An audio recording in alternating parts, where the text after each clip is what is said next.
Merhaba sevgili izleyenler. Kıbrıs'ın Sesi TV 2020 ekranlarında Gündem Özel programında Diyalog Medya Genel Yayın Yönetmenimiz Sayın Reşat Akar'la birlikte sizlerleyiz. Evet, elektrik zammı konuşacağız. Zam kesin ama oranı bilinmezliğini koruyor. Başbakan Ersan Saner %30'luk bir zam oranından kendisinin haberi olmadığını belirtti.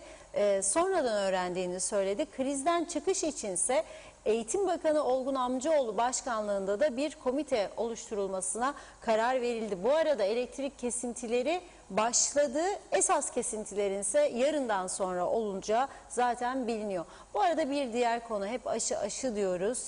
Tabii uzman doktorların tavsiyesi, bilimsel verilerle konuşuyoruz.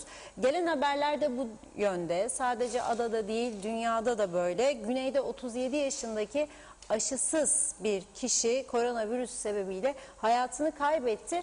Orada da şu anda tedavi görenlerin %88 küsürü aşısız hastalar. Bizde de benzer durum söz konusu. Bizde de yapılan açıklamada %75'inin aşısız olduğu belirtildi hastanede. Tabii hepsi ve daha fazlasını konuşacağız programda. Sizlerin de sorularıyla, yorumlarıyla programımıza başlıyoruz. Sayın Akar, merhaba. Merhabalar Fulma Hanım. Herkese hayırlı günler dileyerek başlayalım. Evet, gündemin ana maddesi bugün elektrik konusu. Bir taraftan kesintiler, bir taraftan zam beklentisi. Tabii vatandaş biz yeni bir zammı kaldıramayız diyor. Ama elektrik kurumu da bugün sadece ve sadece Diyalog Gazetesi'nin manşetinde bulabileceğiniz bazı rakamlar ve bazı gerçekler var. Nedir bu? Elektrik kurumu belirli zamanlarda biliyorsunuz akaryakıt ihalesine çıkıyor ve Teknecik Elektrik Santralı'nın akaryakıt ihtiyacını karşılıyor. Tabii şu anda Teknecik'te çok kötü bir üretim kalitesi var. Eskimiş jeneratörler de devreye girdiği için bir de değişik iddialar var. Bu görüntüler hiç de hoş değil tabii ki. Bugün vatandaşlarımızdan yine bizlere fotoğraf yağdı. Çok teşekkür ediyoruz gönderenlere ama bakınız işte burada ne kadar etrafı zehirlediğini görebiliyoruz. O bölgelerde oturmayanlar tabii o bölgelerde oturanlar kadar bunun kötülüğünü göremez. Göremediği için de tahmin eder, temiz hava soluyoruz, bak bize gelmedi falan deyip rahat olabilir ama durum gerçekten öyle değildir tabii. Durum fotoğraflara yansıdığı gibidir. Birçok bölge resmen zehir altındadır.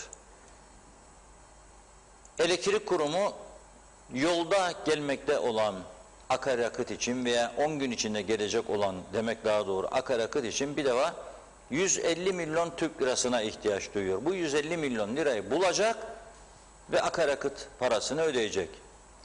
Bunun dışında günlük olarak Aksa şirketinden yaklaşık 70-75 megawatt elektrik akımı satın alıyor Kıptek. Sözleşme var ve o sözleşmenin yükümlülüklerini her iki tarafta yerine getirmek zorunda. İddiaya göre bugün program öncesinde arkadaşlarımız sendika başkanıyla da konuştu. Aksa şirketi jeneratörlerinde arıza olduğu gerekçesiyle günlük elektrik akımını devlete verdiği miktarı 50 megawatt'a kadar düşürmeye başladı. Ve işte o yüzdendir ki şu anda biz bu yayını yaparken Yiğitler Köyü'nde, Cihangir Köyü'nde ve daha birçok yerde elektrikler kesilmiş durumda. Birçok otelin elektrikleri dünden itibaren kesildi. Burada ilginç bir nokta var. Çok ilginç bir ayrıntı var. Kessin canım madem ki vermezler diyoruz ya ama durum öyle değilmiş dün aldıkları karar. Elektrik parasını ödeyen otellerin de elektriklerini kesiyorlar. Neden?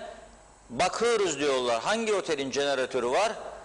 Bunun jeneratörü varsa biz elektrikleri kessek de o jeneratörüyle sorunsuz durumu idare eder. Tabii bir jeneratör çalıştığı zaman o otele, o kuruma ne kadar ağır bir maliyet bindiği ayrı bir konu. Zaten hepsi sıkıntıda, hepsi 1,5 yıl aşkın süre kapalı kaldı, büyük mali kayıplar var.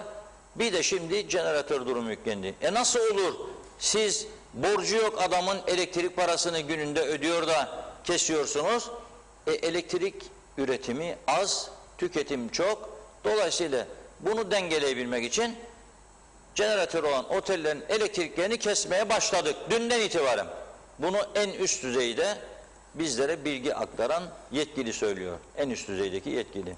Diyor ki biz elektriği kesiyoruz. Az sonra da Sayın Turan Büyük Yılmaz, Kıptekin Elektrik Kurumu Yönetim Kurulu Başkanı canlı telefon hattıyla bizlere bağlanacak. Ona da soracağız, bazı gerçekleri konuşalım.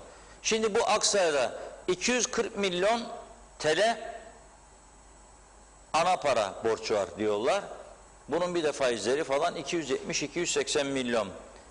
Dolayısıyla 150 de yakıt, 440 milyon civarında elektrik kurumunun acil paraya ihtiyacı var.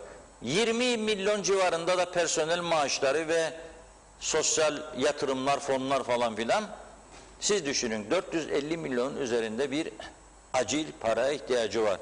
Peki bunu nasıl karşılayacak, nereden bulacak, ödeyecek elektrik kurumu? Yanıt arayan soru budur. Hükümet bu konuyu nasıl çözecek?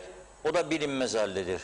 Başbakan Ersan Saner bugün bir internet kanalına katılmış, Web TV kanalına, ve orada demiş ki ben başbakan olarak %30 elektrik zammını gazetelerden öğrendim demiş.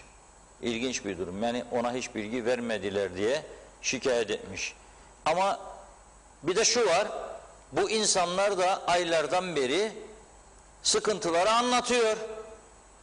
Televizyonlara çıkıyorlar, gazetelere demeç veriyorlar, ilgili bakanlar kurulunda anlatıyor. Biliyordunuz sıkıntılar var. Ne çözüm ürettiniz hükümet olarak? Var mı bir çözüm? Yok. Peki %30 zam olacak mı? Hayır diyor. Kesinlikle olmayacak. Kurultay var çünkü olamaz. Peki ne olacak bu iş? Ne olacağını söyleyebilmek için bir komite kuralım demiş başbakan. En güzel nokta budur. Daima insanlar savaş olduktan sonra müzakerelere başlarlar. Müzakere heyetleri kurarlar. Bizim mesela 1964'ten beri Rum müzakere heyeti, Türk müzakere heyetleri var. Kimler geldi, kimler geçti. Şimdi bu heyetin başına da Eğitim Bakanı Olgun Amcaoğlu'nu koymuş Sayın Başbakan. Neden? Çünkü Maliye Bakanı Ankara'daydı dün. Dolayısıyla o Ankara'da olduğuna göre eski Maliye Bakanı, Maliye'de de müsteşarlık yapmış daha önce, orada bakanlık da yapmış Olgun Amcaoğlu, tecrübesi vardı. Onun başkanlığında bir komite oluşturmuşlar. Komitenin üyeliğine de Kıptekin Genel Müdürü ve yardımcısını koymuşlar. Şimdi ne olacak? Bu komite araştıracak Kıptekin durumlarını, raporlara bir daha bakacaklar. Kimlerden ne kadar alacak var, gelirler nedir, giderler nedir, acil ödeme planı nedir ve Başbakan'a bir rapor sunacaklar. Bunun adı da zaman kazanmak demektir. Ama bu arada zaman kazanırken elektriklerin kesinti süresi uzayacak demektir. Çünkü jeneratörler var arızalı, çünkü yakıt sorunu kapının eşiğinde ve günlük 1 saat diye planlanan kesintiler daha da artacak. Bunun dışında bir de belediyeler meselesi var. Çok ilginç.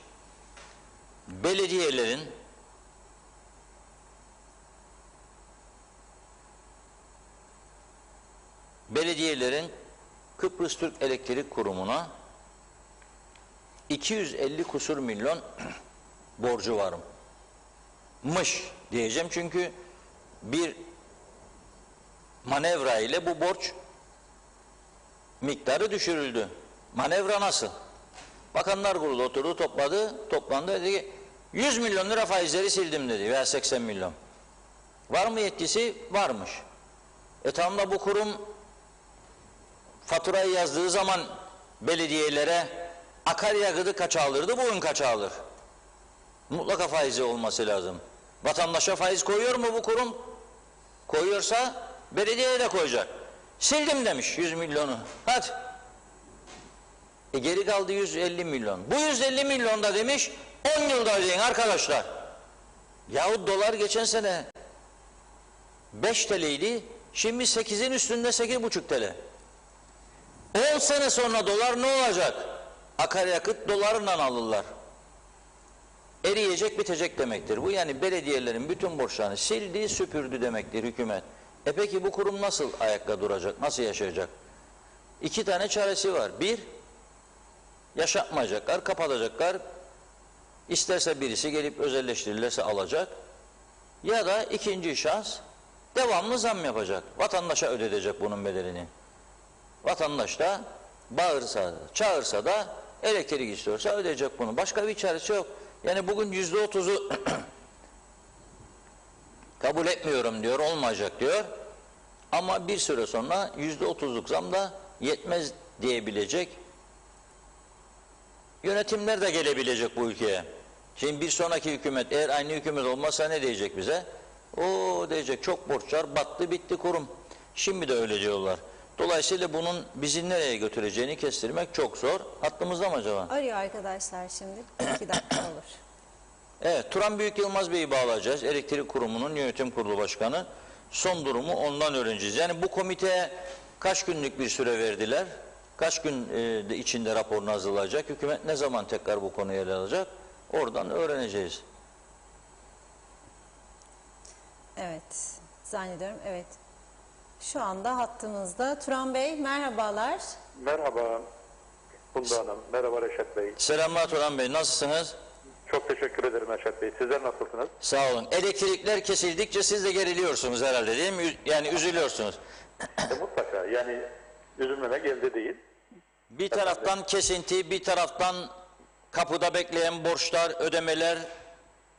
Ne olacak bu iş? Yani bu komite dün kuruldu. Siz var mısınız komitede? Evet, ben komitede yokum. Ama bütün komitelerin çalışmalarına katılıyorum. Çünkü şu anda Aksa'nın 4 tane jeneratörü çalışmıyor. 3 tanesi arızalı, 1 tanesi bakıma alınmış. Ancak bugün 67 megawattlık bir akım üretme şansı var. Böyle olunca Tekneci'nin 7 dizel jeneratörü ve 2 buharlı türbün üretmiş olduğu akım yetersiz kalıyor. İster istemez elektrik kesintisine bölgesel olarak gitmek zorunluluğumuz var. Bir saat bu şekilde kesmeye gitmek zorunda kalıyoruz. Efendim Aksa'nın da bütün heyeti şu anda jeneratörlerin tamiriyle uğraşıyor. İnşallah bugün bunu tamamlayabiliriz. Bir trafo patlaması yaşamışlar. Rolelerinde sıkıntıları var. Dizel jeneratörlerinde arızaları var. Bunları da tamir ettirebilmek için bütün Türkiye'den heyetlerini ve ekip ve donanımla olan kişileri getirdiler. Tamiriyle uğraşıyorlar. Durumumuz bu. Şu anda bu şekilde Reşat Bey. Şimdi bu Aksa'nın normalde kaç jeneratörü var? Normalde 8 tane dizel jeneratörü var. Şu anda 3 tanesi arızalı, bir tanesi bakımda olduğu için 4 taneyle efendim çalışıyorlar. Normalde 110 megawattlık bir akım üretmesi gerekirken bugün ancak 67 megawatt üretme şansı var. Belki yarın da bu böyle devam edecektir. Bunu açığı bizim kapatmaya çalışıyoruz bizim jeneratörlerimizle. Bizim de efendim gücümüz 7 tanesi çalışması dolayısıyla bu şekilde. Efendim durum bu. 67 megawatt veriyor size günlük şu anda. Şu anda evet bugün 67 megawatt veriyor. Normalde ne veriyordu size? Normalde 110 vermesi gerekiyor. 110 megawatt. Evet, Peki evet. Sizin bu Teknecik'ten yükselen dumanlar gittikçe o siyah dumanların şeyi artıyor. Yani görüntüleri az önce yayınladık, bugün çekip gönderdiği vatandaşların. evet, Bunun sebebi eski jeneratörlerin çalışması Tabii yani mı? termik santrallere çok aşırı yüklenmek zorunda kaldık. Yani 60 megawatt her santralin gücü var. Şu anda 55-56'ya kadar bunu dayatmak zorunda kaldık. Tabii makinalara yükleme oldukça siyah dumanların artışı gözlemlendi. Bugün ben sabahleyin yine oraya ben de uğradım. Efendim yapabileceğimiz bir şey var mı yok mu ona baktım. Sonuç itibariyle efendim sabahleyin çok fazla bir siyah duman yoktu ama bacalardan bir siyah duman çıkıcı gözüküyor. Efendim inşallah bu yaz sürecini atlattıktan sonra rahatlayacağız. Şimdi sizin akaryakıtınız yolda galiba, geliyor mu yeni akaryakıt? Evet, bir yöntem bulacağız evet. Yani akaryakıt konusunu çözeceğiz. 150, Öyle bir sıkıntımız yok. ihtiyacınız 150 milyon mu? İhtiyacımız 150 milyon efendim. Evet. Bir de Sayın Başbakan bu sabah şikayet etmiş sizden, benim haberim yoktu bu zam kararından diye. Siz daha önce kurula ilgili bakan aracılığıyla bu durumları rapor halinde göndermiyor muydunuz? Tabii ki, tabii ki. Yani her dönem, mesela 11 Şubat tarihinde ilk genel müdürüm bize nizamname gereği zam yapılmasıyla ilgili bize yazısı, önergesi bizim masamıza olmuştur. Yönetim kurulu masasına. Aynı esaslarla bizim bu zam konusuyla ilgili hazine muhasebeden mi, maliyeden mi veya işte devlet kurum ve kuruluşlarına mı yüklenecek şekilde mi bir çalışma yapılarak zamın vatandaşa yansıtılmadan bir çözüm noktasıyla ilgili Enerji Bakanımıza biz bu yazıyı gönderdik. O da Bakanlar Kurulu'na getirdiğini ben biliyorum. Efendim biliyorsunuz ki 6 dönemdir nizamname esaslarına uyulmayarak zam yapılmamıştır. Bu zam yapılmaması dolayısıyla da her dönem bu Enerji Bakanlığı'na yazıyla gönderilmiş ve Bakanlar Kurulu kararıyla iptal edilmiştir ve yapılmamıştır. Şimdi ise Sayın Genel Müdür'ün yapmış olduğu basın açıklaması sonrasında aynı esaslarda biz yine yazıyla beraber bunu Sayın Bakanımıza göndeririz. Sayın Bakanımızın yapmış olduğu çalışma sonrasında bu zamın yapılıp yapılmamasına karar verecek olan Bakanlar Kurulu'dur. Bu şekildedir. Sayın Başbakanımızı da mutlaka Enerji Bakanımız ayrıntılı bilgi verecektir. Peki sizin bu aksa olan borçlarınız nedir ve nasıl ödemeyi planlıyorsunuz? Epey borç. Aksa belki de bu jeneratörleri size arızalıdır diyor ama gerçek durum belki de öyle değildir. Adamlar veriyor, Olabilir. parayı alamıyor. Olabilir, haklılar. Yani netice itibariyle üretmiş olduğu akaryakıtın akımın parasını almazsa o da sorumlu olduğu kişilere karşı hesap vermek zorunluluğu vardır. Bu parayı almadığı için de böyle bir yol takip etmiş olabilir ama bize söylenen bundan dolayı olmadığını dile getiriyorlar. Arızalı olduğu için 3 jeneratörün bir jeneratörün de bakımda olduğunu dile getiriyorlar ve buna inanarak biz yola çıkıyoruz. Tabii ki Aksa'nın borcu oldukça büyüdü. Şu anda 3 faturası ödenmesi gerekiyor. 4. fatura geldi. Bu 290 milyonları bulmuştur. 300 milyona yaklaşmıştır. Toplamış olduğumuz paralarla beraber bunların ödenmesi mümkün değildir. Bir borçlanmaya gitmekten başka bir çözüm yolu yoktur. Devlet kurum kuruluşları, belediyeler, vakıflar ve BRT hepsinin borçlarını topladığım vakit tabii ki kat kat daha fazlası elinde olması gerekirken yerlere sürünen bir kıtlık vardır. Bunun nedeni de tahsilatına devlet kurum ve kuruluşlarından yapamamasıdır. Belediyelerden yapamamasıdır. Yine devlete bağlı kurumlardan yapamamasıdır. Üst düzey tüketicilerden beklediği tahsilatı yapamamasıdır. Bundan dolayı borçlarını ödeyememektedir. Tabii bu yılların birikimi. Bizden önceki yönetimdeki arkadaşlarımız 10 tane bankaya borçlanarak geçmiş yaz dönemini bu şekilde aşmışlardır. Bir yöntem olarak da şu anda Sayın Başbakanımıza biz dün çok ayrıntılı bir briefing verdik. Bu briefing sonrasında oluşturmuş olduğu bir heyet vardır. Bu heyetin alacağı karar bizim yol haritamızı belirleyecektir Reşat Bey. Bu yol haritasını bekliyoruz. Peki yani bu borçlarını ödemeyenler için niye bu kadar zaman tolerans tanındı size? Yani şöyle söyleyeyim, devlet kurum ve kuruluşların elektriğini kestiğimiz vakit neyle karşılaştığımızı kısmı olarak anlatmak istiyorum. Maliye bağlı vergi dairesi, Gazi Mausa Gümrüğü, Lefkoşa Gümrüğü, Girne Gümrüğü birçok yerin elektriğini kestik. Kestikten sonra kesmekten daha ağır olan koşullarla karşılaştık. Bunlar kesildiği zaman devlet para toplayamıyor. Vatandaş büyük bir eziyet çekiyor. Herkes bunun sorumlusunun kıptek olduğunu dile getiriyor. Bunun neden bu hallere geldiğinin sorgulanması yerine suçlu çok kolay oluyor, kıptek oluyor. Bu şekilde bir durumla karşılaştık ve bizim Maliye Bakanı Müsteşarı Cengiz Bey'in de bize en kısa sürede bu devlet kurum ve kuruluşların borçlarının ödenmesiyle ilgili, bunlar aktif borçlar Reşat Bey, yani günübirlik borçlardan bahsediyorum, ödeneceğini dile getirmişti ama ne yazık ki bu da olmadı. Olmayınca da bir türlü maliyeden bize sağlıklı bir ödeme yapılamaması dolayısıyla borçlar gittikçe büyüdü. Bu kurum ve kuruluşları kesme konusuyla ilgili, kesmek çok kolay da çözümü nasıl buluruz ona bakmak gerekiyor. Evet. Kes maliyeyi, vergi dairesine vatandaş mahvoluyor. Gümrüğü kes, gümrükte iş olmuyor. Limandaki gümrüğü kes, orada iş olmuyor. Yani kısacası her şey kilitlenip kalıyor. Ne tarafa dönsen sağlıklı olan tarafı yok. Kesmek bir suç, kesmemek bir suç. Hangisini tercih etmek için karar vermek lazım. Aynen öyle. Bu durumdayız yani. Karar vermek her şeyden önemlidir. Şimdi mesela Ve öte taraftan bir garibanın evinde de elektrik kesildiğinde onda buzluğu bozuluyor.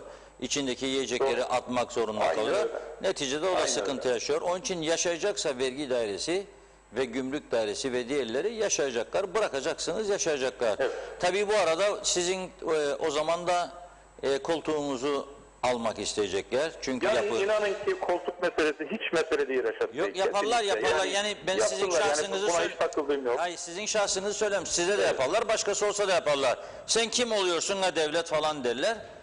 Aynen derler. Öyle değil mi? Yani kesiyorsun Yani sonuçta elektriğini derler. derler. Kim Sen oluyorsun derler. Adına general efendim bilmem kim diye koyarlar. aynen öyle. Yani öyle şeyler var ki Reşat Bey, sulama birliklerinin korkunç borçları var. Bu borçlar ödeniyorlar. Belediyenin bağlı kuyuları, su kuyuları var. Bunlar bir taraftan. Belediyelerin borçları bir taraftan. Devlet kurum ve kuruluşların borçları bir taraftan. Dondurulmuş borçlar bir taraftan. Mahkemeye aslamış dosyalar bir taraftan. Ne yazık ki durum bu. Ben Bu olsam durumun başbakan, içerisinden nasıl çıkacağımızı efendim Sayın Başbakanımızın göstereceği yol haritasıyla efendim devam edeceğiz. evet, Bu zam konusu inşallah efendim Sayın Başbakanımız bir çözüm yolu bulur ve vatandaşa hiç yansımadan bu zamı bu şekilde atlatırız. İnşallah bunu umuyorum, yani bunu bekliyorum. evet. Önce şunu söyleyeyim. Ben başbakan olsam size derdim ki tümünü kesin. Bağıran bağırsın, çağıran çağırsın, ödesin. Bu bir. İkinciye geçelim. Bu %30 zam olmazsa, siz daha önce demiştiniz ki yani genel müdürünüz, %21'e çekme imkanımız vardır 30'u ama onun karşılığında da 30 milyon TL ödeyecek bize maliye demişti. Şimdi %9'u için 30 milyon istiyorsa %30'un hiç can sıkmamak için ne kadar bir paraya ihtiyacınız var? Ya net hesabı anlatayım Reşat Bey. 2021 yılı içerisinde kurumun şu üretmiş olduğu ve satmış olduğu akım zararı 458 milyondur. 458 milyonu 12'ye bölersek aylık bütün zararımız ortaya çıkar. Bu koşullarda bunu böyle devam ettireceğiz. Sayın Başbakanımız, ben inanıyorum ki kurumun bu durumundan düştüğü durumdan kurtulması ile ilgili bir yol haritası belirleyecektir. Biz bunu vatandaşa aksatmadan yine Sayın Genel Müdür'ün dile getirmiş olduğu gibi %21 zam veya %30 zam gibi hususları nasıl çözeceğimizle ilgili süreci efendim donduracak veya süreci rahatlatacak bir çözüm önerisi ben komiteden bekliyorum. Bu da inanıyorum ki vatandaşın lehine olan bir karar olur ve vatandaşlar rahattır. Hadi inşallah. Maliye Bakanımız Ankara'da olduğu için komite başkanı olarak eski Maliye Bakanı'nı koymuş Sayın Başbakan. Hemen dedikoducular da başladı. Bak dediler, galiba gene maliye şeyi getiriyor. Yok hiç alakası yok. Yani Olgun Bey Olgun Bey getiriyor maliyeti. dediler herhalde. Yine yok, hiç alakası yok tabii ki. Dursun Bey de çok tecrübeli bir maliyeci. Bizim için kim olması değil, devlet bir bütün, kabine bir bütün, hükümet bir bütün. Başka bir bakan da olsa yine eminim ki aynı çalışmayı, aynı hassasiyeti gösterecektir. Yine Ekonomi Enerji Bakanlığı'nın müsteşarı komitenin içerisinde vardır. Çok tecrübeli bir müsteşarımız. Yine Kıptekin maliye ile ilgili genel müdür yardımcısı ve onun yardımcısı mevcuttur. Genel müdür bu komitede olacaktır. Bunlar bu kararı verirken oturup her şeyi ve Kıptekin 3 yıllık geçmişini tartışmak zorundalar. Çünkü 2019 Nisan'ından beri, 1 Nisan'ından beri 6 devrelik geriye dönük bir sorun var. Yani bu geçmiş süreçte 32 milyon aylık zarar olurken bu şimdi çok daha yukarılara çıktı. Bakalım nasıl bir sorun bulacağız. Evet, şimdi bu tabii Maliye Bakanımız da şu anda Ankara'da. Cumhurbaşkanı Yardımcısı Sayın Fuat Oktay'la da görüşmüş. İnşallah dua edelim. Buradan hep birlikte bir dua koyalım. Siz söylerken ben bir kafadan hesap yaptım. 458 milyon yıllık fark dediğiniz yani zam için bunu 12 aya böldüğümüzde 33 milyon üzerinde her ay size maliyenin para akıtması lazım. Aynen öyle. Bu %30'luk zam olmaması için işte ben de o zaman diyorum yağdır Ankara para değilim buradan. Dursun Bey'in çantaya koysunlar bir 66 milyon 2 ay için. Da belki 2 ay daha idare ederiz. 2 ay sonra gene konuşmaya başlayacağız. Gene para yok, gene eksildik. 40 yıldır bu Kıp'taki bu şekilde konuşuyoruz. Hiç de değişecek değildir. Kuzey Kıbrıs'ta yaşam tarzı, siyaset, her şey kökten değişmezse biz bu sorunları konuşmaya devam edeceğiz. Son bir sorum olacak. Buyurun Reşat Bey. Çalışanların da içinde evet bazıları görevini tam yapmayabilir, eksik yapabilir falan, o dertte değilim ama gerçekten zor da bir görevdir. Yazın sıcağında, kışın soğuğunda arıza var, koşarlar, giderler, ederler. Son günlerde maaşları çok yüksek gibi bir iddialar vardır. Tabii bazıları da üzülüyor, iddia edildiği gibi biz 20 bin lira almıyoruz diyorlar. Normalde mesela ne kadar alır bir elektrik teknisyeni, maaş nedir?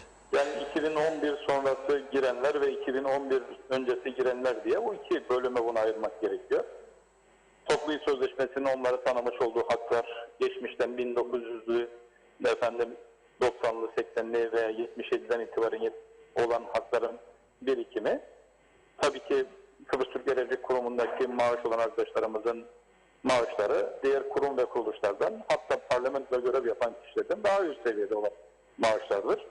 Bunu mesailerine eklediğin zaman bir arkadaşımızın rahat bir şekilde 30-40 milyon yıllık 50 milyon ekstra maaş aldığını görebiliyoruz. Kısacası bir asgari ücretlinin almış olduğu 13 kat ek mesai alan arkadaşlar da var. Tabii ki bunlar Allah versin daha fazlasını alsınlar. Zor koşullarda yüksek gerilimin içerisinde teknecikler santralinde üretmiş oldukları yaptıkları görevler zor. Bunu kabul etmek zorundayız. Ama bu ne bizim tarafımızdan ne bir önceki yönetimden veya herhangi bir yönetimin sağlamış olduğu bir hak değildir. Bu geçmişteki sürecin getirdiği ve ne yazık ki personelin yaptığı işte değil, almış olduğu maaşla sorgulanmasına neden olan bir yapıdır. Bunların hepsinin oturulup konuşulması gerekiyor. Ve ona göre değerlendirme yapmak lazım.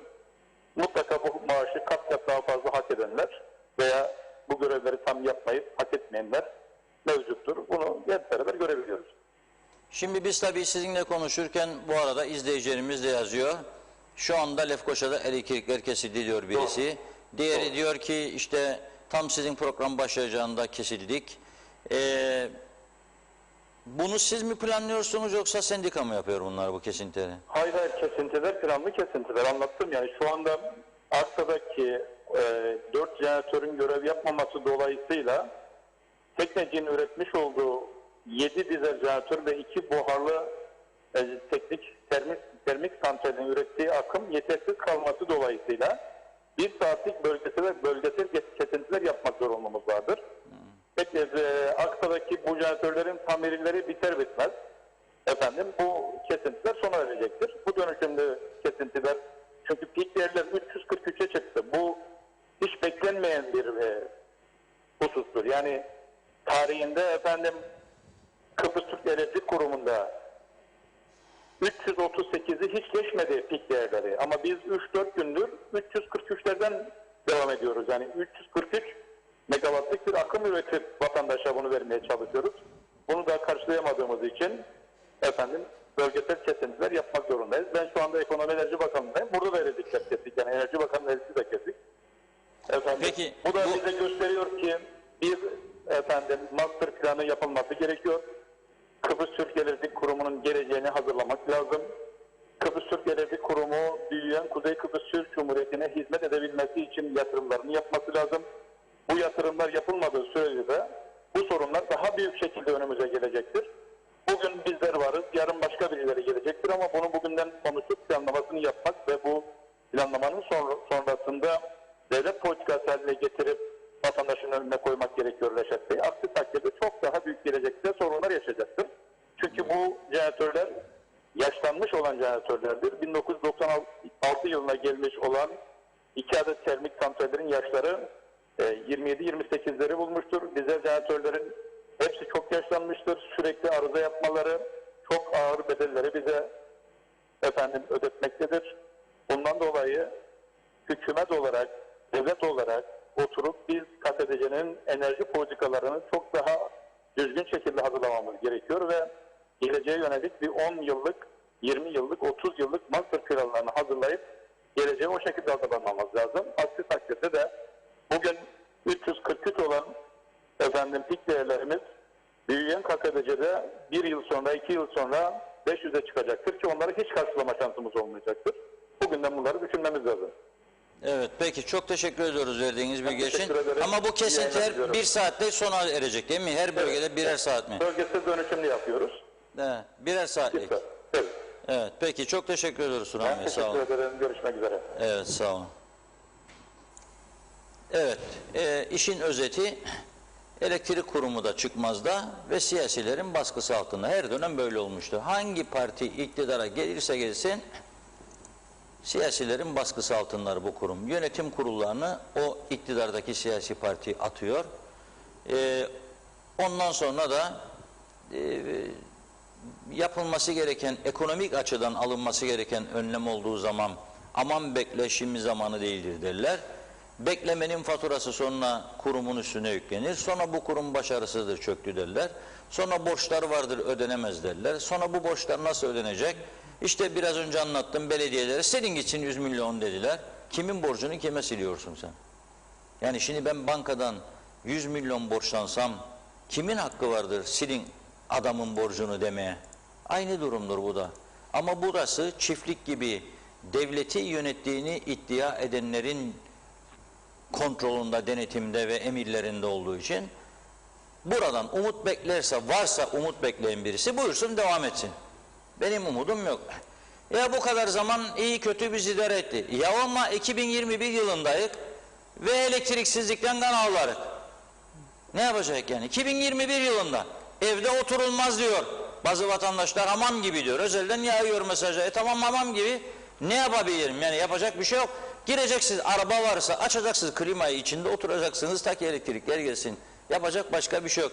Veya klimalı yerlere gideceksiniz. Klimalı yerlerde vakit geçirip geri döneceksiniz. Memleketi artık ne yazık ki bu hale getirdiler. Başka bir şey daha önermek isterim ama bu da çok kendini milliyetçi zannedenler, şakşakçılar çok öfkelenirler bana. Onun için şimdilik bunu söyleyeyim ama biraz daha böyle giderse bu işler bir başka gidilecek yeri de söyleyeceğim. Buyurun. Deyip mesajlara başlayalım. Evet, çok teşekkür ediyoruz her zamanki gibi ilginize. Gürkan Giritli oteller elektrik ödüyor mu diye sormuş. Azime Çakır, hayırlı yayınlar Reşat Bey. Vadili'de de kesildi, izleyemiyorum sizi. İsmet Ezer, kes yarın olmaz şimdi kes diyor. Halil Yegen, batmış bir gemi de ne kadar yüzülecek? Gürkan Giritli 300 milyona yakın Aksa'ya borç kimin suçu diye sordu. İsmet Ezel alacak kaç, verecek kaç para diyor. Azime Çakır, Allah'ım demiş bunların hepsini bildiği gibi yapsın diyor. Baştakileri eleştiriyor. İsmet Ezel, bu kesilen yerler para basan daireler ödesinler. Recep Elçioğlu, 185 memura verilen 25 lira maaşları arttırın iyi olur. Azime Çakır, kaldık sıcakta, sokağa çıktık esmiyor, vadili çukur. Gürkan Girit'te gelirlerin toplamı nedir, borç toplamı nedir, tahsilat yüzde kaçlardadır diye sordu o da. İsmet Ezel, garibana kesersiniz de vergiye gümrüğe niçin kesmiyorsunuz demiş. Evet, İzzet Kahraman iyi yayınlar diliyor. Ne oldu diyor, yolsuzluklar halının altına süpürdük. Nazime Nalbant, iyi günler, iyi yayınlar. Benim Kıbrıs'ımın halkına her şeyin iyi olmasına duacıyım. Bu sıkıntılarımız bir an önce inşallah geçecektir. Yine elektrikler kesilmiş ki iyi ki uzun sürmedi. Buzluklardaki erimeden geldi. Ne olacak bu sıcakların olduğu günlerde? Bizde kısa sürdü ama çok yerlerde de uzun süre insanlar çoğu elektriksizdir. Yemeklerini bile yapamazlar. Büyük paralar verecek olanları kesmezler. Evde garibanların suyunu keserler. Ben çok üzülüyorum. Ne olur şans versinler. Parası yoksa nasıl ödeyecek diyor. Gürkan Giritli, ödemeyen kim isterse olsun, hangi daire isterse olsun tümünü kesin yazmış. Belgin Rıfat, Reşat Bey siz elektrik konusunda 2 şans dediniz. Ben bir 3. şansı sizinle paylaşmak istedim. Tamamen elektriğin olduğunu unutup gaz lambası, mum ışığı kullanmak, buzdolaplarını telli dolaplara döndürmek, gerekirse evinizin en serin yerlerini keşfedip oralara testiler koyup soğuk su ihtiyaçlarınızı karşılamak, ya da çelik su bardakları kullanmak, eski usul damlara çıkıp orada yatmak, gerekirse cibinlikli yataklara geri dönüş, pencerelere demir, sağlam parmaklıklar yaptırıp eski usul pencereler açık yatmak, evin bahçesi varsa oralara ağaç dikmek, büyük yapraklı gölge ve serin ortamlar yaratmak, çamaşırları avluda yıkamak diyor, geceden suya basıp sabah serininde yıkamak falan. Acaba devlet yetkililerimiz memnun olur mu diye yazmış. Köy hayatına geri dönmek, yıl 1950-1965'e geri dönmek diye ekledi. Evet, Azime Çakır, hani halledeceklerdi, bizim günahımız ne? İsmet Ezer, Kıptek niçin, neden, nasıl zararda, sadece alacaklardan mı diye soruyor. Yusuf Kadir Beyleroğlu Londra'dan selamlarını yolladı. Çok mersi. Korsan hükümetten ne bekliyoruz yani yazmış. Gürkan Giritli, Turan Bey inandırıcı değil dedi, eleştirdi. İzzet Kahraman, Reşat Bey Maliye Bakanı niçin Ankara'ya gitti diye soruyor. Mehmet İnancı, inşallah maşallah ya Allah bismillah Titanik faciası gibi batıyoruz yazmış. Ali Özgünel, şu anda Lefkoşa'da elektrik kesildi, yaşasın KKTC. Müstahaktır diyor Kıbrıslı'ya. İsmail Bükülmez, yazıklar olsun, Kıptek ara ara elektrik kesiyorsun halkı bezdirmek için, zam yapmak için, borcunu topla, halkın sorunu bu borç. Beceriksiz Kıptek yönetimi, işiniz gücünüz insanları demiş. Sibel Çamlı, bu kesinti Kıptek'ten mi yoksa Aksa'dan mı kaynaklanıyor diye soruyor. Mehmet Bembeyaz, halk borcunu öder, bunlar nasıl borca girerler? Halkın parası nereye gider? Bunların borcunun içinde. İsmet Ezel, normal maaş ne kadar ek mesaisiz diye sordu. Mehmet İnancı, Reşat Bey, yıllar öncesinden biliyorum ki çalışanlar elektriklerini cüzi bir miktar ödüyorlardı. Bu anlayıştan kopup halk gibi yaktılar elektriği, ödemeleri gerektiğine inanıyorum demiş. Evet, halk gibi yaktıkları elektriği onların da ödemesi gerektiğine inanıyorum diyor. Ulaş Avare, Güzelyurt'ta yeni geldi elektrik. Hüseyin Gülpınar'da diyor Vadili ve Mesarya'da hala elektrik yok. Belgin Rıfat, Sayın Büyük Yılmaz acaba çözüm bulabilecek mi? Gerçekten buna inanıyor mu? Peki neden kurum içinde ve dışında reforma gidilmiyor? Bir yerde kurum olmaktan kurtarsalar acaba daha başarılı mı olacaklar? Ya da tamamen yap işlet devlet sistemine geçilse daha mı iyi olur? Neden herkes kişisel menfaatlerinden vazgeçip Kıbrıs Türk halkı menfaatlerini düşünemiyor? Halk bu zulmü yaşamak zorunda mı?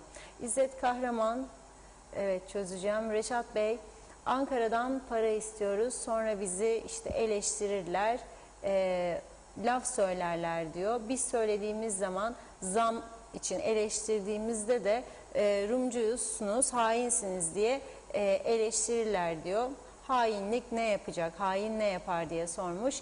Necdet Mavi Gözlü, Kuzey Kıbrıs Birleşik Afrika Pakistan Cumhuriyeti'nden hayırlı yayınlarını diledi. Klasik ve diyor ki, Reşat Bey, Kıptek Yönetim Kurulu Başkanı Turan Büyük Yılmaz, TV 2020 kanalını ağlama duvarı sanıyor sanırım. Kıptek'e dünya kadar personel istihdam ederken Turan Bey neredeydi acaba? Kıptek özel bir şirket olmuş olsaydı ve şirketin sahibi de Turan Bey olmuş olsaydı acaba şirketinde bu kadar personel çalıştırır mıydı?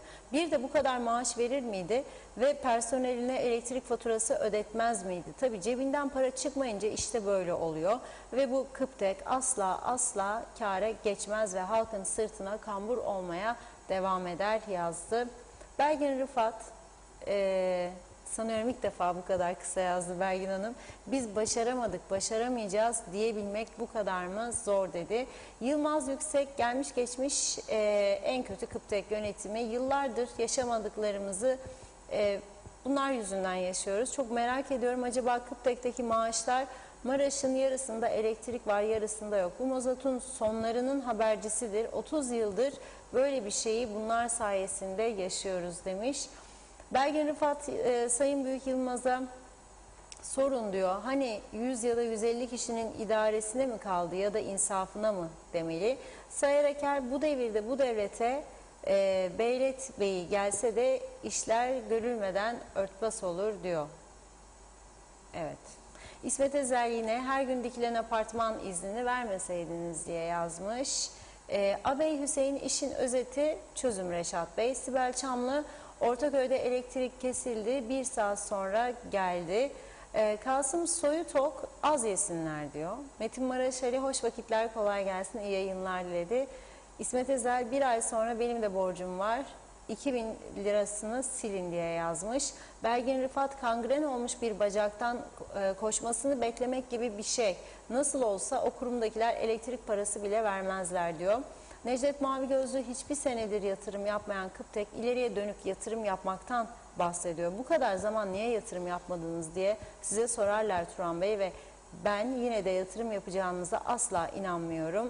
Karnımız tok demiş. Nazime Nalbant da diyor ki hiç değişen bir şey yok. Bizler yazık böyle görüyoruz. Hep böyle mi gidecek bu sorunlar? Her zaman duyuyoruz. İnşallah biz de maşallah diyerek bunları çözerler. Bir an evvel sözde kalmaz. Hep para yoktur. Tamirci bulamazlar. Eskiden olsaydı böyle bir devirde tekniğin ilerlediği dönemde böyle olursa vah halimize. Eskiden Kıbrıs'ta böyle olmazdı demiş. İyi ki TV 2020'miz var. Sesimizi ve şikayetimizi sizin sayenizde duyuruyoruz. Mutlu akşamlar diledi. Evet, İzzet Kahraman, Reşat Bey, bunun suçlusu kurum değil insanlar yani yönetenler demiş. Gürkan Giritli, Mardo'ya gidin 2 top dondurma yiyin 2 saat klimada kalın 10 lira da ödeyin diyor Gürkan Bey. Sibel Çamlı, hazırlayalım lambaları da gelecek pek parlak değil demiş. Mehmet İnancı'nın Reşat Bey'e bir sorusu var ama lütfen cevaplayın diye de ekledi. Bu ülkeyi yönetme yetkiniz olsaydı ilk 100 gün ne yapardınız diye soruyor. Aytaç Bey, eninde sonunda bu elektrik kurumu Aksa'ya devredilecek ve özel olacaktır yazmış. Birkaç mesaj daha okuyup ara vereyim. Belgin Rıfat, ne demek adamlar ek mesai olarak senede 50 ya da 100 bin lira alırlar? Asgari ücretten fazla ek mesai neyin mesaisi diye sormuş. Güner'in yeri de CTP döneminde trafo katkısı adı altında halktan para topladılar. Yıllarca ne oldu o paralar? Şimdi de trafo katkısı toplasınlar ama doğru yerde kullansınlar. Bu halk bunlara sessiz kalır diyor. Erkan Erçik'a güneye göçe zorlanırız gibi yazmış. Hüseyin Koltan hayırlı yayınlar diledi. Ağzınıza sağlık diyor. Tözüm Tarcan'da Reşat Bey okuyamadım. Çağatay Doluner, söyleyecek çok şeyim var ama sansürden geçmeyecek diyor Çağatay Bey. Son mesajı Levent Yüksek'ten okuyayım sonra devam edelim. Kıptek'in tahsilat oranı %90'lardaymış. Yani bu halk kullandığı elektriği ödüyor. Beğenmediğiniz oteller ödüyor büyük çoğunluğunu. Ödemeyen devlet kurum ve kuruluşları ve devletin söz verdiği teşvik ödemeleri. 200-300 milyon alacağı olan paranın faizlerini silmek, sonra kalan bakiyeyi 120 aya böl, 10 yılda ödenecekmiş gibi ödenirse sonra Kıptek bankaya gider, yakıt almak için yüksek faizle borçlanır, yakıt alır, onu da almayı beceremez, o başka mesele demiş. Ali dayı da bize İzmir'den selamlarını, sevgilerini yolladı. Çok teşekkür ediyoruz. Devam edeceğim yine. Sözü Reşat Bey'e bırakayım. Buyurun. Evet, şimdi çok sevdiğim bir dostumdan, Muhalefet Partisi'nden bir uyarı yaptı. Dedi ki, Turan Bey diyor ki bu kadar zamandan beri kurum zararda. Siz de diyorsunuz ki eskiden de böyleydi. Yani iyi ile kötü ayrılmıyor diyor. Şimdi bazı dönemleri Kıptek'in zararsız görünebilir. O ayrı mesele. Ama zararsız görülse de bu Kıptek ben kendimi bildim bileli devamlı arızalar, devamlı elektrik kesintileri, devamlı ihale meseleleri, ihalesiz veya ihaleli mal alımları, 100 milyonlarca euroluk jeneratör meseleleri, yok elektronik sayaçlar, akıllı sayaçlar alınacak ve böylelikle personel azaltılacak denildiği halde personel istihdamları bitmez tükenmez. Bizim ülkemizde, bu benim şahsi inancımdır, devlet bu siyasi anlayış altında ticari kuruluş yönetemez. Yönettiklerini gördük. Sanayi Holding battı. Kıbrıs Türk Hava Yolları battı. Yani Kıbrıs Türk Hava Yolları'nın nasıl battığını hepimiz biliyoruz. Hala da Kıbrıs Türk Hava Yolları'nın yolsuzluk dosyaları ortaya çıkmadı.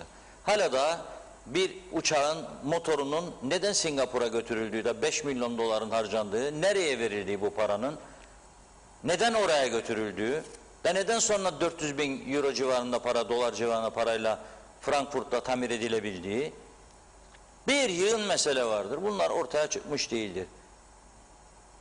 Toprak Ürünleri Kurumu batmış, bitmiş durumdadır. Hala daha zorla yürütecekleri yürümüyor. Yolsuzluklar diz boyu. Hiçbiri sonuçlanmadı. Kooperatif Merkez Bankası'na borçlar diz boyu.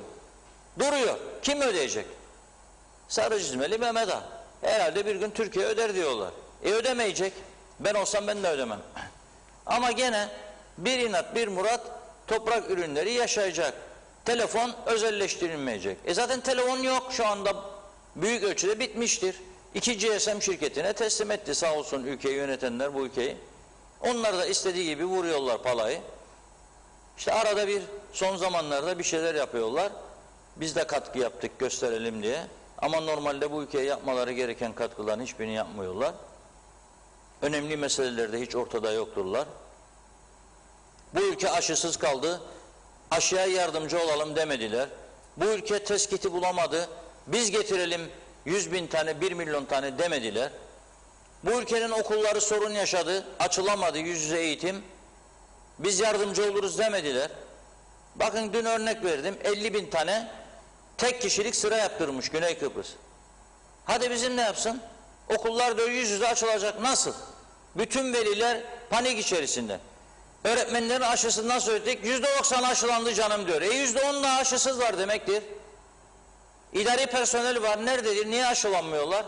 Nasıl açacaksınız okulları eğer öğretmen aşısız gelirse?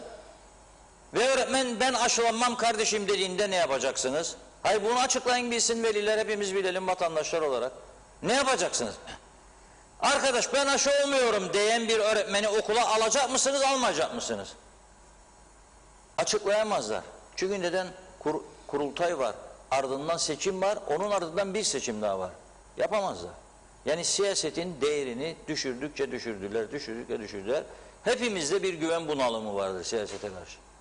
Bu işin gerçeğidir. Ha umut doğar mı? İnşallah doğar. Ama programlarını görmek lazım. Önceden görmek isterim ben. Elektrik kurumunu ne yapacaksınız mesela?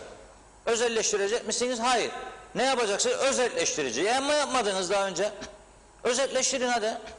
Nasıl özelleştireceksiniz? Ne koyacaksınız? Şartlar ne olacak? Tahsilat bölümü, teknoloji bölümü. Peki bu kadar personel ne olacak? Onları kim ödeyecek? Nasıl paylaşacaklar? Yakıt kalitesini kim kontrol edecek? Yani bunlar oldukça önemli. Ha özele versek ne olur? Ercan Havaalanı verdik de gördünüz. O da gene hükümetlerin sorumluluğudur. Verdiysen Ercan Havaalanı'nda sana vaktinde kirasını, vergisini ödemiyorsa ne yaparsın? Cezasını kesersin. Onu da yapamıyorsun. O zaman sonuçlarına katlanacağız bunun. Ben sadece karşılıklı suçlamalarla bu işin çözüleceği inancında değilim. Yani elektrik kurumu başbakana sormamış. Başbakan sitem ediyor. Fakat öte taraftan da ne diyor? Elektrik Kurumu Yönetim Kurulu Başkanı, biz bu sorunları sürekli ilgili bakanımız aracılığıyla hem Sayın Başbakanımıza hem Bakanlar Kurulu'na iletiyoruz dedi. Ne oldu? Niye tedbir alınmadı bu kadar zaman? Niye tedbir alınmadı? Şimdi bakınız yollarda elektrik, trafik ışıkları da sönmeye başlamış. Arkadaşlarımız şu anda çektiler, gönderdiler. Lefkoşa sokakları, trafik ışıkları çalışmıyor. Bunun arkası nedir biliyorsunuz değil mi? Trafik ışıklarının olduğu yerlerde kazalar başlar biraz sonra, Allah korusun. Onun için herkes dikkatli olmak zorunda. Yavaşlayacak, sürat yapmayacak, bekleyecek, tam emin olduktan sonra geçecek. Eski çağa dönüş. Şu an ülkemizde bizlere yaşatılan durum bu. Elektrik yok, klimalar çalışmıyor, buzdolapları çalışmıyor, kasap kıyma yapamıyor müşterisine, trafik ışıkları çalışmıyor, herkes ona göre tedbirini alacak, başka çare yok. Ve bu işin de öyle kolay kolay düzeleceğini ben sanmıyorum. Eğer Aksa'nın 8 jeneratöründen 4'ü arızalıdır deniyorsa bana bugün, bu işte bir soru işareti aramak lazım. Çünkü madem ödemiyorsanız parayı, ben de size daha az elektrik veririm. 4 jeneratör. Yarın 2 jeneratöre düşer, 1 jeneratör düşer, film biter. Rum tarafı da bize her gün 20 megawatt elektrik verdiği halde bu ülkede bu sıkıntı yaşanıyor. Ve jeneratörü olan kuruluşlara diyorlar ki biz kesecek sizin elektriğinizi, Haydi neden? Borcumuz var. Yok, borcumuz yok. Niçin? Elektrik tasarrufu yapmak zorundayız. Bütün adanın değişik değişik bölgelerini Mesera'yı bugün sabahtan beri saat saat elektrikleri kestiniz. Güzelürk bölgesi öyle. Şu anda Lefkoşa, sonra Girne. Yani bunun nereye varacağını anlamak gerçekten çok zor. Ve bir de tabii Teknecik Santralı'nın çıkardığı o zehirli dumanlar, atıklar. Herkes bu konuda çok ciddi sıkıntı içindedir. Bir vatandaşımızın bugün o fotoğrafları paylaşan vatandaşımızın Cemal Canlaş'ın sosyal medya paylaşımı çok dikkatimi çekti. Şöyle diyor, işletmeciliğini diyor en azılı düşmanımıza versek, bakın tekrar okuyorum, işletmeciliğini en azılı düşmanımıza versek ancak bu kadar zarar vermek için uğraşırdı insanlarımıza ve çocuklarımıza diyor. Aylardır yazılıyor, çiziliyor ama nafile. Gören gözler görmüyor, duyan kulaklar duymuyor. Herkes başını deve kuşu misali kuma sokmuş, kaderine razı bir şekilde birinin çıkıp da bu işe engel olmasını bekliyor. Belli olan bir şey var ki biri çıkmayacak ve zehirlenmeye devam edeceğiz. Atasözlerine çok inanırım ve derim, bana dokunmayın yılan bin yaşasın. Çok da kullanırım bunu. Doğru değil mi yani şimdi? Bana dokunmayın yılan bin yaşasın diyoruz. Turgay Hilmi arkadaşımız, sanatçı, o da 4 tane fotoğraf paylaşmıştı. Onları arkadaşlar biraz önce Tekneciğin arkasından getirdiler. Halbuki orada Teknecik de var ama diğer fotoğraflar dağların oyulmuş şeklidir. Çok önemli çevre açısından. Biri diyor elektrik üretecek diye santralın bacasından kanser saçıyor diyor. Gelsin o Teknecik. Bu değil Teknecik. Sonra bu gelecek. Devam et. Bu işte. Turgay Hilmi'nin paylaştığı fotoğraf bu. Diğeri diyor taş çıkaracak diye dağları patlatıyor diyor. Dün bahsetmiştim, Güngör Muhtarı kan ağlıyor. Sanıyorum Perşembe günü de Tarım ve Orman Bakanlığı önünde eylem yapacaklar veya İçişleri. Diğeri diyor heykel yapsın diye yaban hayvanlarının yaşadığı tepeye göz dikti diyor. Bir kooperatif diyor 100 tane villa yapsın diye yasayı değiştirip diyor doğayı kemiriyor. Görüyorsunuz nasıl oyuldu dağlar, nasıl oyuluyor. Yani kişiye ve kuruma göre kararlar çıkar memleketimizde. Ülkeyi diyor dışa karşı iyi koruyor olabiliriz. Esas tehlikenin içeride olduğunun farkında değiliz ama diyor. Neyse üzülmeyelim. Umutlar kesilmez, umutlar tükenmez. Bir güzel, daha doğrusu 2 kısa klasik parçayla bugün Ankara'nın bağları yoktur onu söyleyeyim. Oynamaya meraklı olanlar varsa çünkü toplum çıldırmak üzere. Psikolojileri bozuldu. Yani bir şeyler yapmak istiyor biliyorum ben de kalkıp oynasın şıkır şıkır. Üzüntüden de oynayabilir insanlar. Ankara'nın bağları da tam bulunmaz bir şarkıdır bunun için. Ankara dediği anda herkes ayaktadır. Ben görüyorum eğlence ellerinde. Şarkıcı o kadar güzel parçalar söylüyor, alkışlamazlar bile.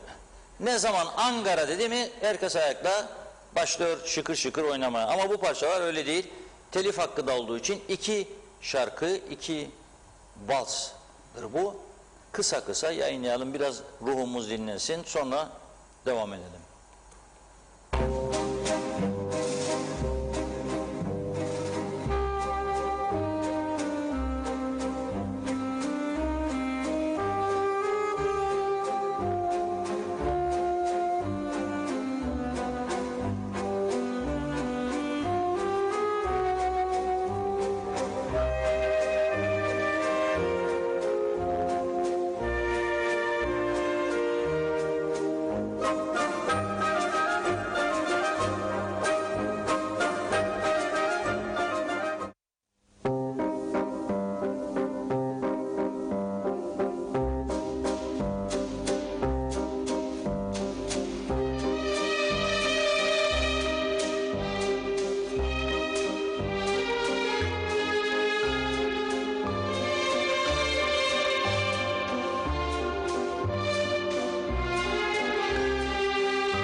Evet.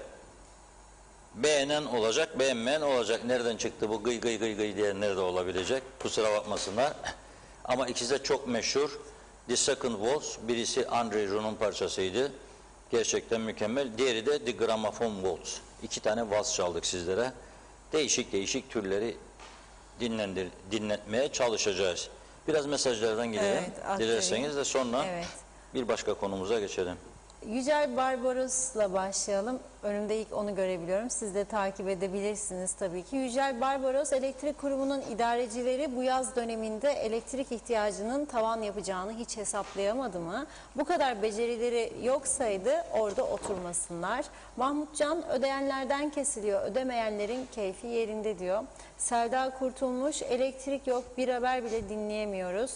Aytaç Bey, Allah kolaylık versin inşallah. Funda Hanım, Reşat Bey, kılıf hazırlandı ve Futbol Federasyonu'ndan başlandı. Birincilik Aksa Süper Lig oldu sanırım. Hadi hayırlısı olsun, saygılarımla arz ederim ve Çile Bülbülüm şarkısını çalar mısınız diye istekte bulundu. Mehmet Kurtulmuş, yanıyoruz, bizi bu hallere getirenler de yansın kavrulsun diyor Mehmet Bey. Hüseyin Koltan, elektrik olmazsa olmazımızdır. İnşallah kısa zamanda bu sorunu çözerler ve sıcaklarda hiç kimsenin elektriğini kesmezler. Çok teşekkür ederiz. İyi ki varsınız. Saygı ve sevgilerimle sağlıklı günler dileriz.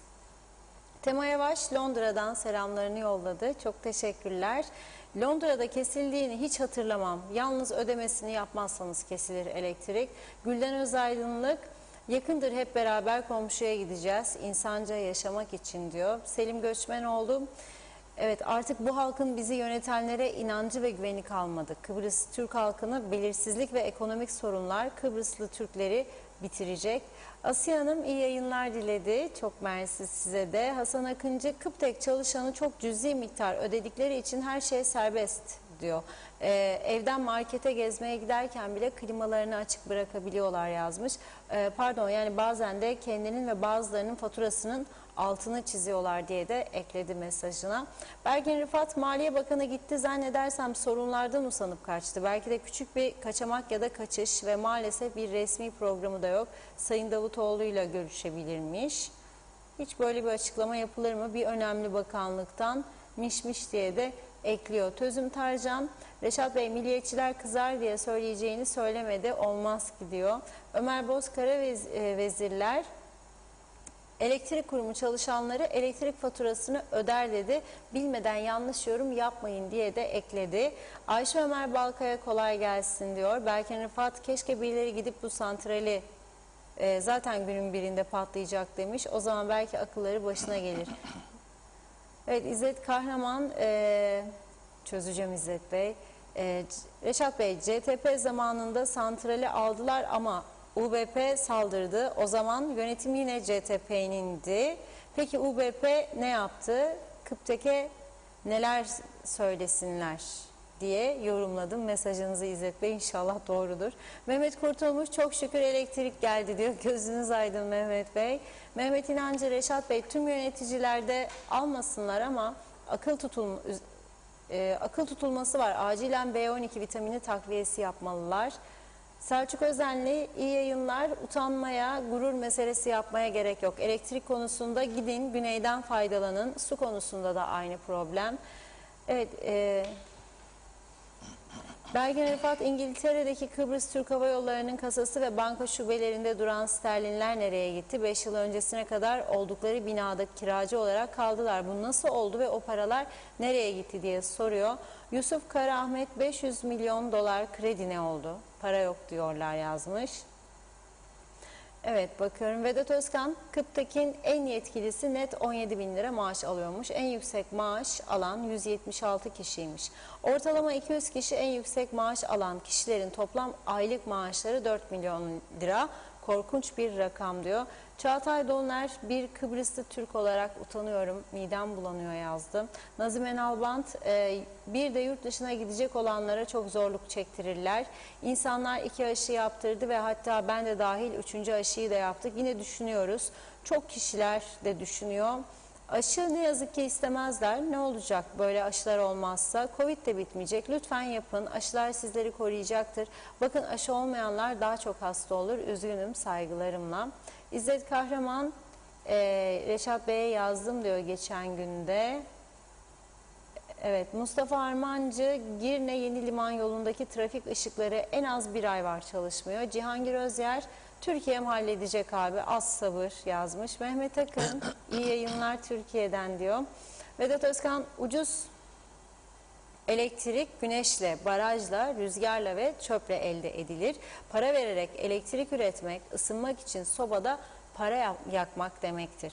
Gürkan Giritli, Türkiye'den elektrik de gelecek. Acaba daha mı ucuz olacak? Belgin Rıfat, inanın Reşat Bey, tüm kurum feshedilse biz güneyden anahtar sistemiyle elektrik alsak ve herkes top sistemiyle elektriği alabilse daha ucuza mal ederiz. Bir an önce güneş köyleri kurulmalı.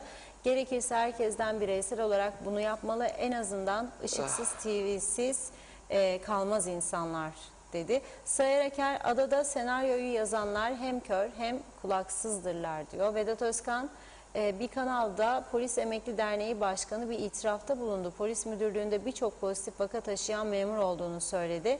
Tapu Posta Dairesi kapatılıyorsa Polis ve İçişleri Bakanlığı niye kapatılmıyor dedi. Gürkan Giritli, Kuzey Kıbrıs'ın yüzde kaçı yabancılara satıldı diye sormuş. İzzet Kahraman, Reşat Bey özgün müzik neden çalmıyorsun diye ekledi. Eşref Mevlütoğlu, Larnaka ve Baf havaalanlarında Kıbrıs Cumhuriyeti Kuzey Kıbrıs aşı kartı ve PCR testlerini kabul etmiyor. Ne yapmamız lazım? Sorumlular ne yapar? Yönetmeyenler ne yapacak bu konuda? Belgin Rıfat, Titanik'ten miydi o görüntüler yazmış. Sayar Eker, her evde 2 araba, borçlar tavana kadar diyor. Belgin Rıfat, süperdi müzik, beğendim, zevkiniz süper demiş. İbrahim Güney de diyor işte Muz Cumhuriyeti bile olamadık bu beceriksizliklerin sayesinde. Necla Sevil, nereye gidelim biz devlet büyüklerine? Benim adıma sorun, nereye kaçalım? Kendi memleketimizden bize hayır yok, mağduruz. Kim anlayacak halimizden? Tükettiniz bizi, tükettiniz dedim. Gürkan Giritli, ne yazık ki çok geri kalmış bir ülkede yaşıyoruz diyor. Hasan Nihat Erduran, Guterres Ercan'a ne zaman geliyor? İncil'e bakmış, 186 yazıyormuş. Belgin Rıfat, bana dokunmayan yılan bin yaşasın sözü var ya, artık buna inanmayın, o yılan sizi sokacak. Uyanın bu gaflet uykusundan, bu neme lazımcılık, bu vurduğumda duymazlık var ya, işte tüm sorunların başı bu. Uyanın geç olmadan diyor. Gürkan Giritli, zihniyet değişmezse nafile, yeni havalimanı 15 Kasım'da açılabilir dedi yine bir başka mesajında. Hasan Nihat Erduran, 15 Kasım'da İskele Çayırova yolu açılacak diyor. Evet. Necdet Mavi Gözlü, daima borcunu ödeyenler ahmak yerine konuluyor diye yazmış. Devlet dairelerine borcu olanlar seyri sefer, sosyal sigorta, taksit vesaire olsun yıllarca ödemiyorlar. Yeni bir hükümet kurulurken de hemen genel bir af çıkarıyorlar, yine ödeyen oluyor. Yarın yine buluşmak umuduyla hayırlı yayınlar diledi. Korona şarkısını ne zamandır dinlemiyoruz diye de eklemiş mesajının sonuna. Bugün dinleteceğiz, evet, kapanışta. Belgin Rıfat cevap verdi başkasına. Hasan Nihat Erduran, kimler aşılanmadı hala diyor. Çözemedim baş kısmını. Sonunda yasayla mecbur kalacaklar. Yazık yazmış. Mehmet İnancı, Reşat Bey sorumu cevaplamadınız diyor. Tekrar yazdı. Hemen aktarayım.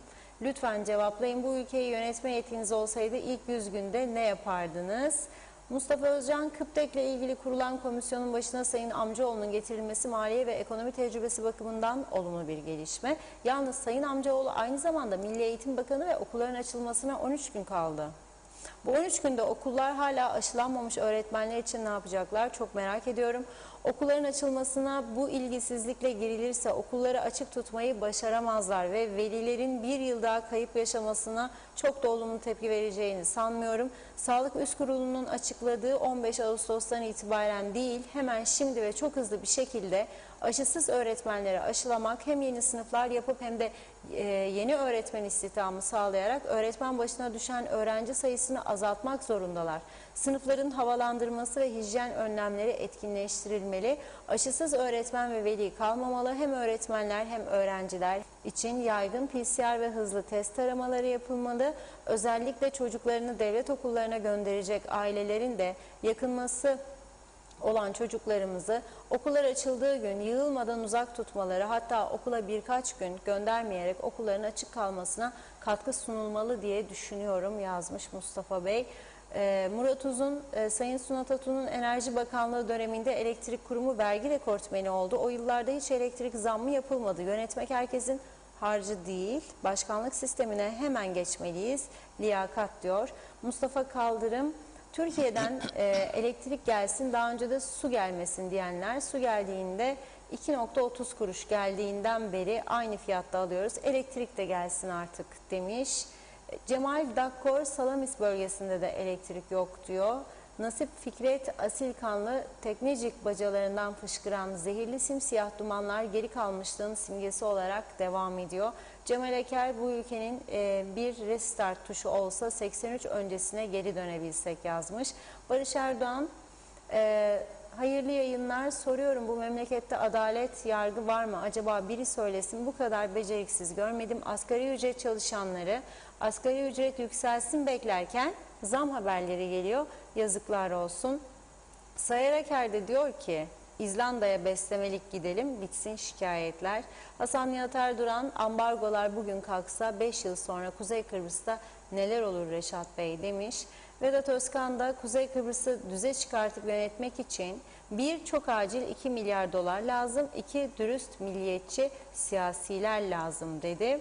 Evet, 2 mesaj daha var, aktarayım. Barış Erdoğan diyor ki gemi çoktan battı. Funda Hanım, bu söylediklerimi lütfen okuyun demiş. Bugüne kadar tüm yetkilileri yargılamak lazım. Halkın günahı ne sorarım. Allah aşkına bir çıksın söylesin. Doğruları söyleyeni ancak kanaldan alırlar, kanalda alırlar diye yazdı. Evet, mesajları şimdilik noktalıyorum. Sözü Reşat Bey'e bırakayım. Buyurun. Evet, şimdi bir izleyicimiz 3-4 tane fotoğraf gönderdi. Alsancak'tan ararım diyor. Adımı da vermeyin diyor. Vermiyorum. İyiler ve kötüler var. Biz zaten kötü listesine girdik, onun için no problem. Şimdi diyor, Cuma akşamı diyor, hurda toplayan vinçli bir kamyon geldi. Hurdaları toplarken telefon direklerini ve elektrik direklerini hurdalık zannetti herhalde arkadaş. Telefon direğini diyor vincinden taktı gitti diyor. Kırıldı direkler diyor. Asfaltın ortasına düştü. Az kalsın bir genç eziliyordu diyor. Koşarak kurtuldu diyor. Ama o günden beridir diyor ev telefonları çalışmıyor. Cuma'dan bugüne salı, daha 4 gün. 4 hafta, 4 ay, 4 yıl. Zaman çok. Günler bitmez. Yıkılan direkler diyor. Bir kenara çekildi diyor. Hala bir çalışma yoktur diyor. Yani burası TRNC.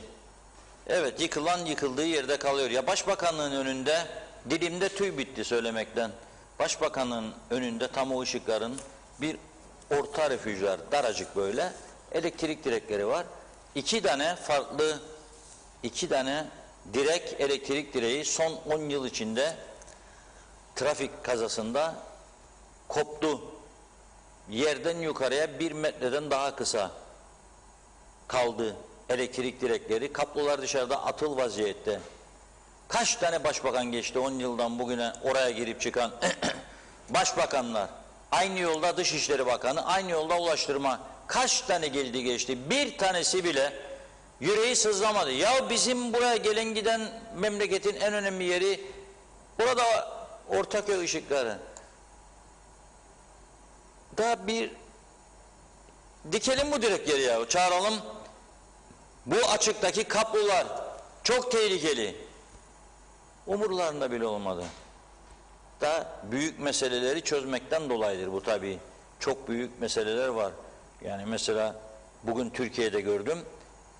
rüzgar ve güneş enerjisinden üretim için 1 trilyon dolarlık projeler hazırlanırmış Türkiye'de. Rüzgar ve güneş enerjisi üretmek için önümüzdeki 10 yılda 1 trilyonluk bütçe hazırlanır. Bizimkiler ise güneş enerjisi, yılın 365 gün güneş var burada. Onu üretmek için önümüzdeki 5 yılda 500 milyar dolarlık bir proje hazırlıyorlarmış. Şimdi oyuna uğraşan adam ne ilgisi var da gelecek kırılan, dökülen telefon direği ya elektrik direği? Bunlar basit şeyler. Yani prestijimizi sarsmayalım. Olmaz. Çöpler güngör yanıyordu. Büyük bir çöplük var biliyorsunuz. Avrupa Birliği verdi paracıkları, yapıldı. Çöpler de zannederik ki oraya gider de gömülür. Yangın çıktı geçenlerde oralarda. Ne oldu sonrasında? Onu izleyelim. Ömer Kadiroğlu arkadaşımız gitti bugün görüntüledi. Vatandaşlarımızla da röportaj yaptı. İzleyelim. Bu atılan atıklardan rahatsızız. Yani hem sağlığı hem çevreyi tehdit eder. Buna bir çözüm bulunmasını istiyoruz. Yani çöplerin buraya atılmasına karşıyız. İstemiyoruz. Burada yaşayan aileler, çocuklar rahatsız oluyor kokudan. Börtü böcek, sinek falan olayı daha çok. Yani çevreyi tehdit ediyor kısaca, öyle diyelim. Ben oturdum 15 yıl oturduk.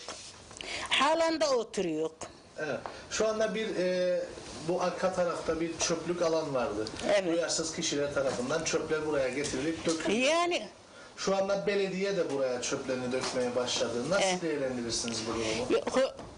yani dökmemeleri lazım. Koku yapıyor. Çocuklarımız hasta olur Allah korusun. Zaten korona var.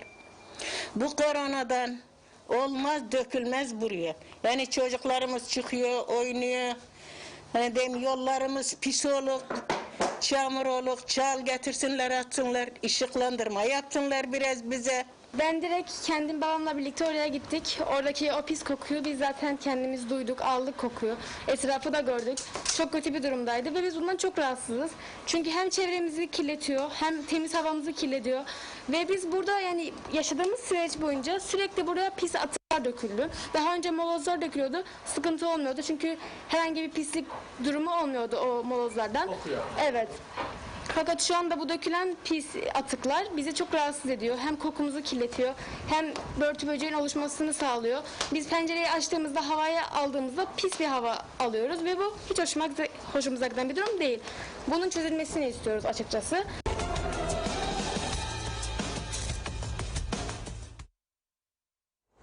Tabii esas burada görüntüler nedir? Önemli olan görüntüler o çöplerin bir daha ekrana fotoğraf görüntüler gelirse çöpler götürülüyor işte böyle Hasbulat yakınlarına dökülüyor. Güngör'de yangın varmış, çıkmış da hala da oraya çöp gömmek zormuş ve bizzat belediyelerin kamyonları gidiyor oraya dökülüyor. Tabii yaz geceleri vatandaşlar kapının önünde serinlemeye çalışıyor. Bir de elektrikler kesiliyor, fiyatlar yüksek.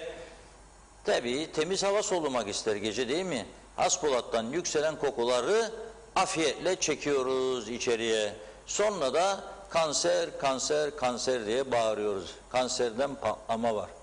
Kanserden patlama var. Fakat biz insanları kanser hastası yapmak için bütün gücümüzle uğraşıyoruz. Yazık ve günah değil midir? Bütün gücümüzle. Kim bunun hesabını soracak? Şimdi bir arkadaş sordu bana, yetkili olsaydın ilk 100 günde ne yapardın diye.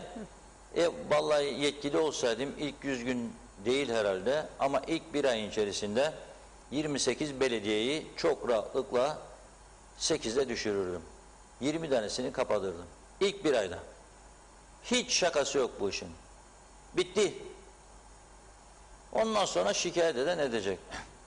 28'in 20 tanesi. 8 tanesi neyse çok ciddi sorumluluklar getirirdim. Bir de var 50 men çiçeklere, yeşilliklere siz çünkü anlamıyorsunuz bu işten. Her biriniz farklı çiçek ekiyorsunuz. 2-3 tane çok güzel yeşillik yapan belediyemiz var ama diğerleri çok kötü. Başkent Lefkoşa rezaletin de ötesinde. Mausa gene öyle. İyi değil yani. Hiçbir taraf iyi değil. 3-4 tane belediyemiz sadece örnek bazı bölgelerde yeşillendirme yaptı. Onların hakkını vermek lazım. Gönleri iyidir, Dikmen iyidir. Ama çoğunluk değildir. O zaman ne olması lazım? Hiç unutmuyorum, bir belediye başkanı bir gün baktım çok güzel bir trafik çemberine bir yığın çiçek yerleştirmiş ekibiyle. Kendi de gitmiş orada izliyor. Gazeteciler demiş gelin görün de çemberi çiçeklendireceğim demiş. Dünyanın bir yerine var mı böyle bir belediye veya bir çemberi? Kendi gitmez zaten, adamları gider yapar görevidir. Neyse arkadaşlar gitmiş böyle demiş. Kadın eli deyince böyle olur. Ne demek kadın eli? Benim hanım istedi demiş bunları. Sonra inat ettim. Dedim bir geçip göreyim bakayım. Baktım saksı çiçeklerini koymuşlar çembere. Ama tabii 200-300 bin, 400 bin gitti. Gitti. Kim hesap soracak? Ha ben keseceğim vatandaşın vergisini. Sana vereceğim. Sen de saksı çiçeğini alacaksın. En lükslerini koyacaksın çembere. Da 15 gün sonra solacak, kuruyacak. Yok. Yok. Bir çeşit ağaçlandırma, yeşillendirme belirlenecek ve bütün belediyeler onu uygulayacak mecburen. Bu bir aylık meseledir. Sabah uyandığında herkes bir hafta içinde resmi hizmet araçlarının %80'inin 75'inin satılık olduğunu görecek ve satılacak. Müdürler, müsteşarlar, kaymakamlar kesinlikle makam aracı kullanmayacak. Kesinlikle. Kendi arabasını kullansın herkes. İyi maaş alıyor. Yoktur böyle bir şey. Bakanlar hasta ve katla düğünlere, cenazelere, sünnetlere, parti örgüt toplantılarına, gezilere devlet arabasıyla gidemeyecek. Bir ay içinde olabileceklerdir bunlar. Dün bahsettim.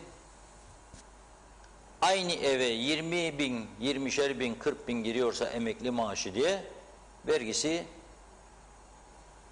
gelecek. Bunu yapabilir bu arkadaşlar. Ben şimdi niye söylüyorum? Siyasetle ilgim yok diye söylüyorum. Yapabileceklerini söylüyorum, yapmaları lazım.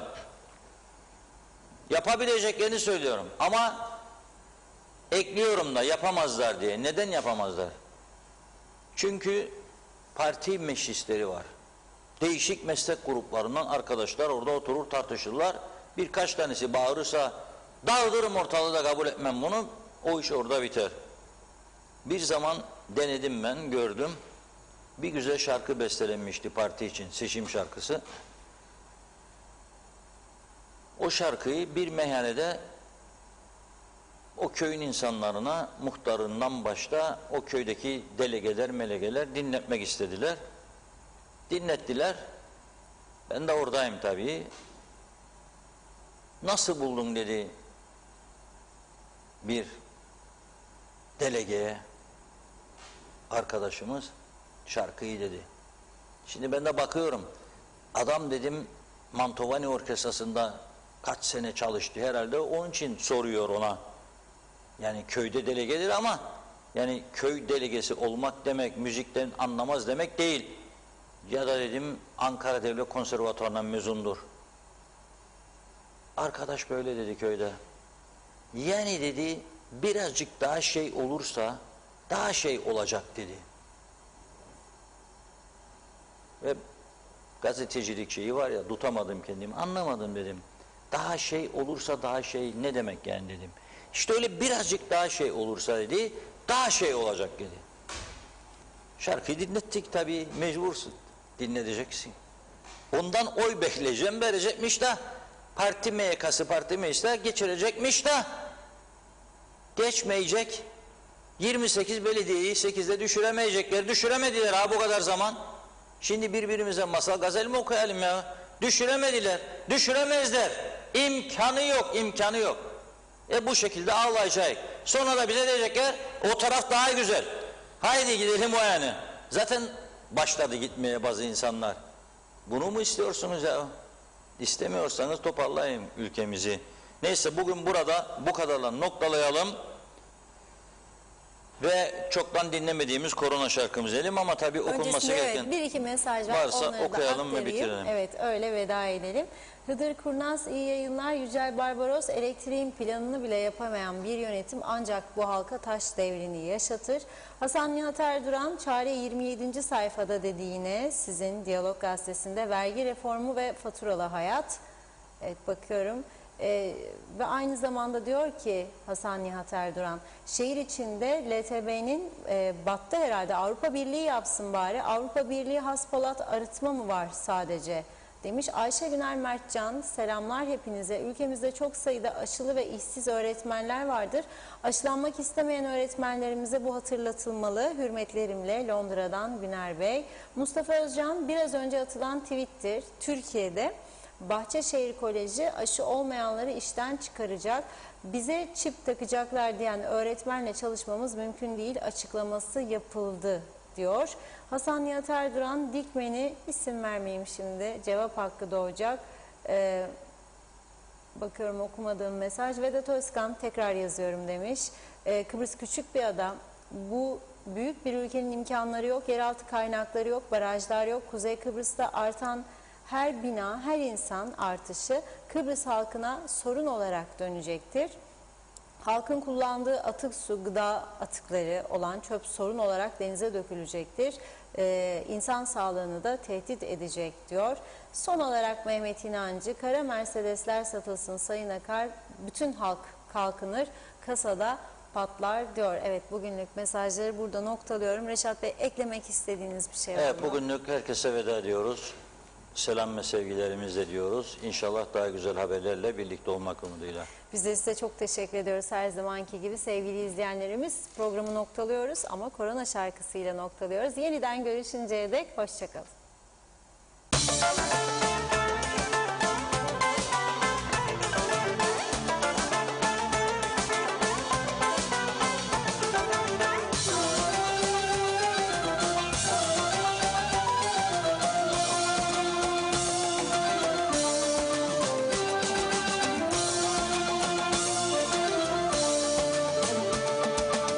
Öyle bir geldin ki dünyayı temizledin. Öyle bir geldin ki dünyayı temizledin.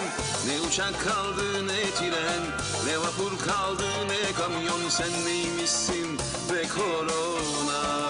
Of, dünyayı soktun komaya. Sen neymişsin be korona? Dünyayı soktun komaya. Zengin fakir ölüm korkusunda milyonları geçti pozitif vaka. Sen neymişsin be korona? Yastık altında kalmadı para.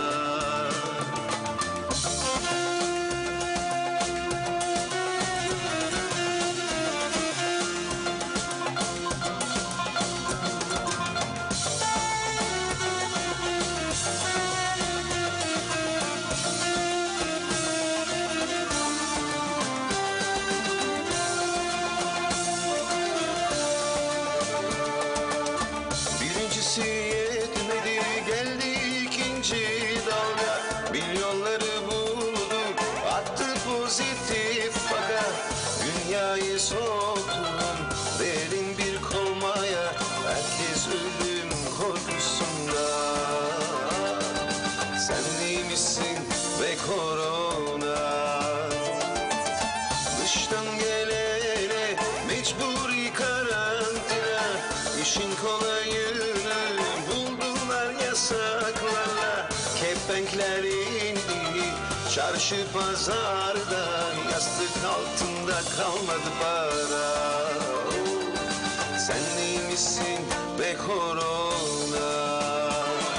Sen neymişsin be korona? Dünyayı soktun komaya. Tek umut kaldı en sonunda. Oy, haydi koşun canlar aşılanmaya. Sen neymişsin be korona? bastık altında kalmadı pay.